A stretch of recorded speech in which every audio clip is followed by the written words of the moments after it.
जय हिंद प्यारे साथियों। देवकुल एकेडमी पे मैं देव यादव आपका हार्दिक स्वागत करता हूं। आशा करता हूं आप सभी स्वस्थ मस्त और ज़बरदस्त होंगे और बेहतर तरीके से अपनी पढ़ाई कर रहे हैं। कल क्लास नहीं हो पाई थी क्योंकि कल हमारे ही परिवार में एक बच्चा हुआ था, तो वो बच्चे की भी डेथ हो गई और जब माँ को पता चला तो माँ को भी अटैक आ गया था। तो इस चक्कर में वो कल आपकी क्लास नहीं हो पाई थी। कल सारा दिन वही बिजी रहे थे। आज की क्लास में हम आपको कल का और आज का दोनों का रिवीजन एक में ही करा देंगे। ठीक है, तो आप परेशान ना हो, आपका पूरा का पूरा कंटेंट बिल्कुल क्लियर कराया जाएगा, छोड़ा कुछ भी नहीं जाएगा। बस इतना है कि आज थोड़ा क्लास बड़ी हो जाएगी और कल वाला भी आज आपको मिल जाएगा। तो बिना किसी देरी के क्लास पे चलें। उससे पहले पीडीएफ के लिए आप इस क्यूआर को स्कैन करेंगे तो टेलीग्राम चैनल आपको मिलेगा। उस टेलीग्राम चैनल को ज्वाइन करके आप वहाँ डेली की डेली जो पीडीएफ अपडेट की जाती है आप उसे ले सकते हैं और उसका रिवीजन आराम से अच्छे से कर सकते हैं। ठीक है, तो चलिए आज की क्लास पे कि वर्ष 2027 में एससीओ शिखर सम्मेलन किसकी मेजबानी में होगा। तो ये पाकिस्तान की मेजबानी में 2027 में जो एससीओ है उसका शिखर सम्मेलन किया जाएगा। किसकी मेजबानी में? आप याद रखेंगे कि पाकिस्तान की मेजबानी में। क्लियर है यहाँ तक? आपसे अगर पूछ ले एससीओ की स्थापना की, तो एससीओ की स्थापना आपकी 1996 में हुई है और इसका जो हेड क्वार्टर है वो चीन में है और चीन के बीजिंग शहर में इसका हेड क्वार्टर है। आगे आपसे बात करें 2025 की इसकी बैठक कहाँ हुई थी, तो तियानजिन चीन में ही एससीओ 2025 की बैठक हुई थी। 2026 की बैठक की अगर हम बात करें तो वो किर्गिस्तान में। और फिर आपसे बात करें कि G7 2025 की बैठक की, तो ये कनाडा में G7 2025 की जो बैठक है वो आपकी कनाडा में हुई थी। आगे आपसे बात करें कि G20 2025 की, तो G20 2025 की बैठक जोहान्सबर्ग साउथ अफ्रीका में हुई थी। और वहीं बिम्स्टेक 2025 की बैठक आपसे पूछे तो ये ब्राजील में हुई थी। ठीक है, बिम्स्टेक 2025 की बैठक ब्राजील में। और फिर से बिम्स्टेक,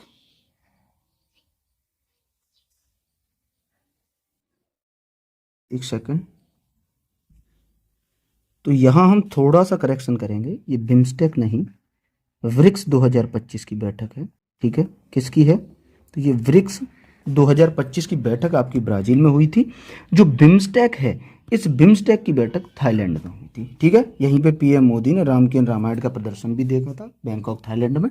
तो बिम्स्टेक की बैठक थाईलैंड में और ब्रिक्स की बैठक 2025 में ब्राजील में हुई थी।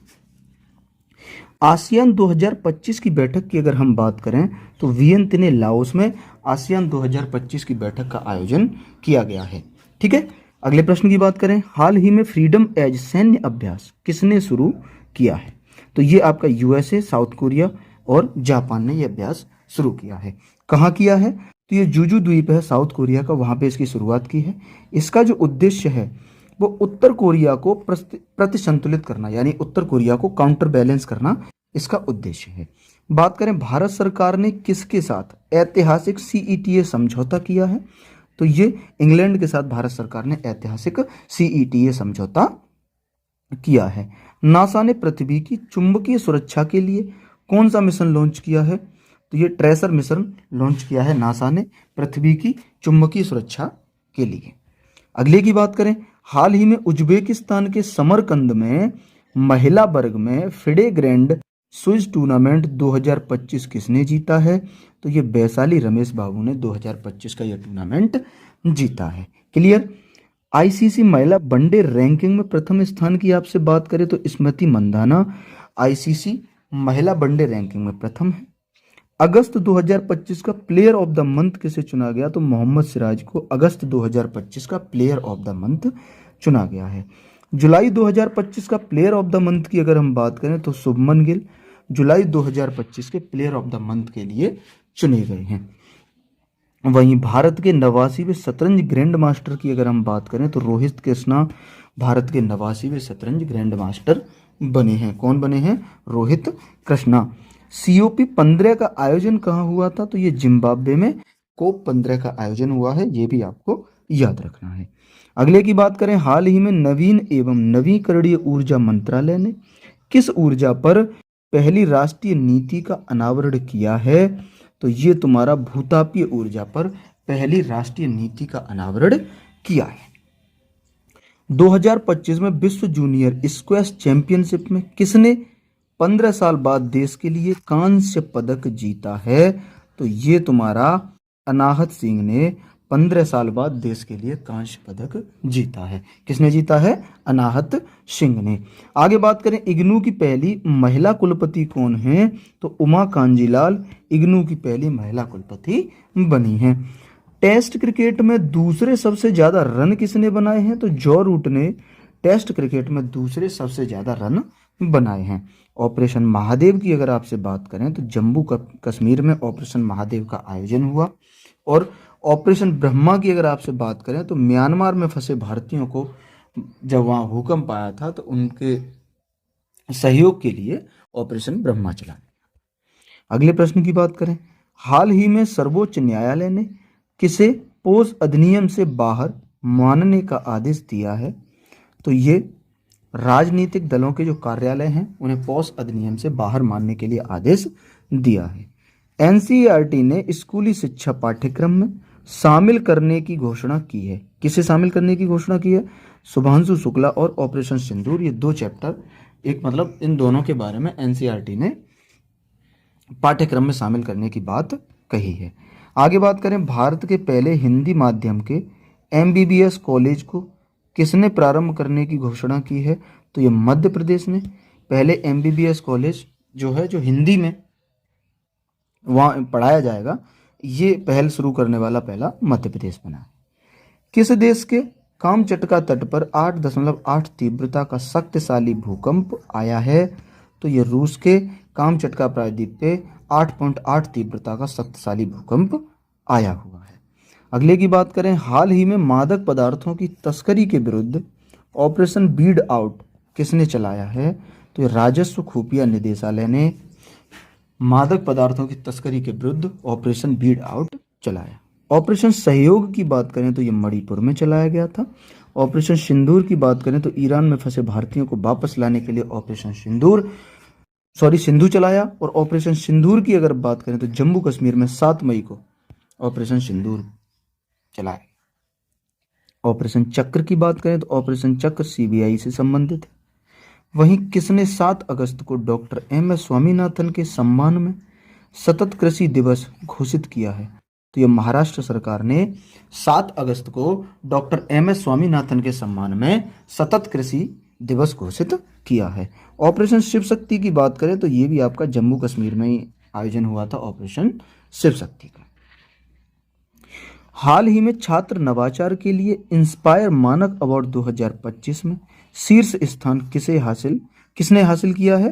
तो ये मुजफ्फरपुर ने किया है। जो बिहार का मुजफ्फरपुर है उसने इसमें शीर्ष स्थान हासिल किया है।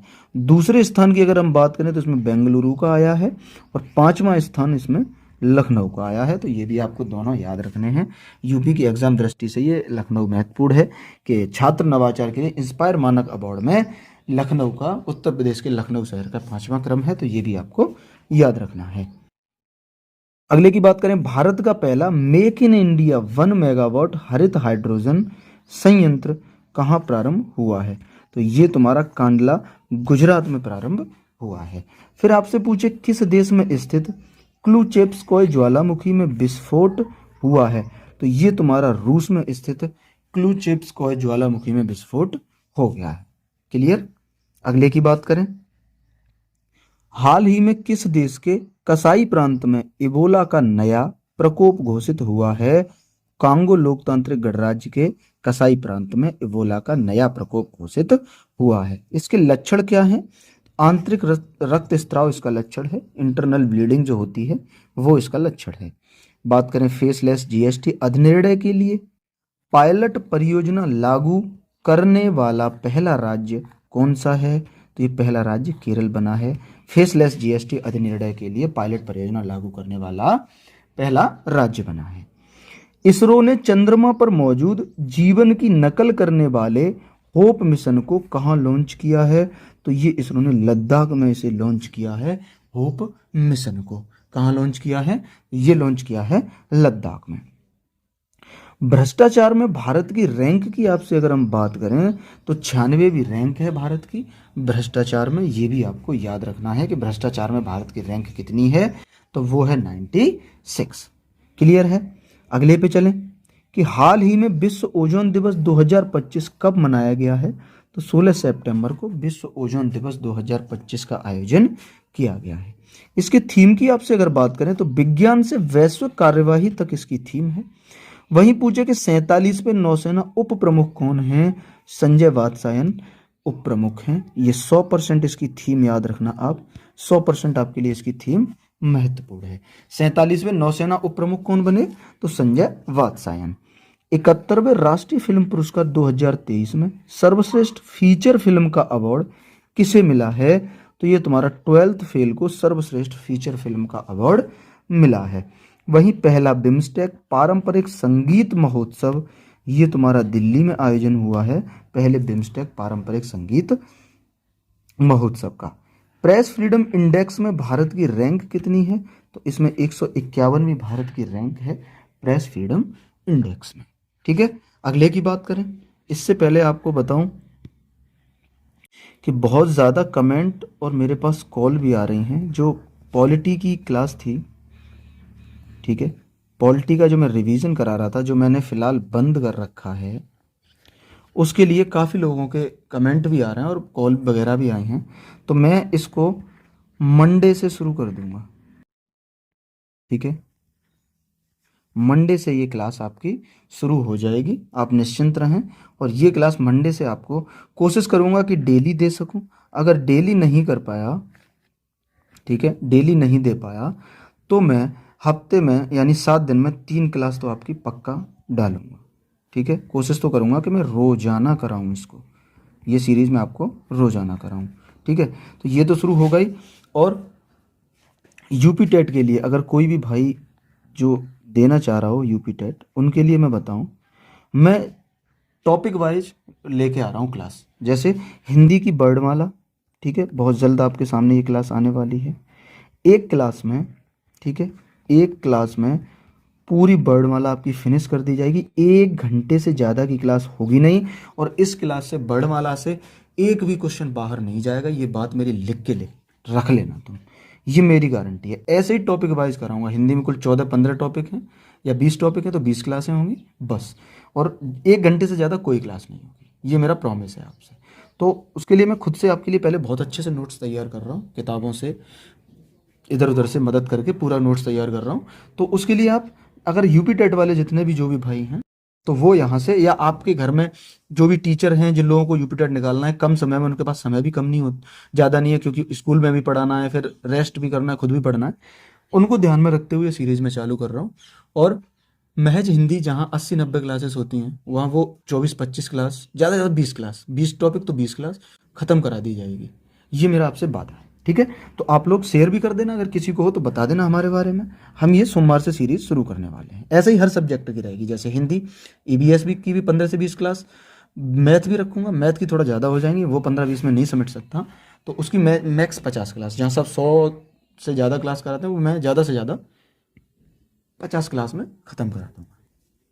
ठीक है, तो ऐसे करके संपूर्ण आपकी तैयारी इस पर कराई जाएगी। तो चलिए अब लास्ट क्वेश्चन आज का देखते हैं। एशिया के पहले महिला कैंसर उपचार केंद्र अपोलो एथेना का उद्घाटन कहाँ हुआ है। इसका उद्घाटन नई दिल्ली में हुआ, ये भी आप याद रखना। किस राज्य के पूर्व सीएम शिबू सोरेन का निधन हुआ है। तो ये झारखंड के पूर्व सीएम थे शिबू सोरेन, इनका निधन हो गया है। अंडर 19 कैटेगरी में US kids golf world championship किसने जीती है। तो ये आपकी वेदिका भंसाली ने जीती है अंडर 19 कैटेगरी में US kids golf world championship. बात करें आईसीसी महिला क्रिकेट विश्व कप 2025 का आयोजन कहाँ होगा। तो इसका आयोजन आपका भारत में ही होगा। वहीं मखाना बोर्ड की स्थापना की आपसे बात करें तो मखाना बोर्ड की स्थापना आपकी बिहार में होगी। तो ये रही हमारी आज की क्लास, यानी जो 17 वाली क्लास थी। 18 वाली भी क्लास कल हो जाएगी। एक दिन आपका छूटा हुआ चल रहा है, अभी मेरी भी तबीयत ठीक नहीं है, मुझे भी वायरल फीवर है, तो उस वजह से तबीयत ठीक नहीं है, तो ज़्यादा मैं भी क्लास नहीं ले पा रहा हूँ। ठीक है, सोचा था आज दोनों क्लास करा दूंगा, बट मुझ पर ज़्यादा देर खड़ा नहीं हुआ जा रहा, तो आज भी ये क्लास है जो हमारी आपको पता हो मंडे को क्लास नहीं होती थी क्योंकि क्लास एक दिन बाद होती है। तो इस बार मंडे तक हम इसको कवर आराम से कर लेंगे। जो मंडे को क्लास नहीं होती थी तो वो ये क्लास मंडे को भी आपकी हो जाएगी। तो माफ़ी चाहता हूँ आज एक दिन लेट चल रहा है उसके लिए। और इसी के साथ आज की क्लास यहीं तक, मिलेगी अगली क्लास में। तब तक के लिए नमस्ते, नमस्कार एंड जय हिंद, वंदे मातरम।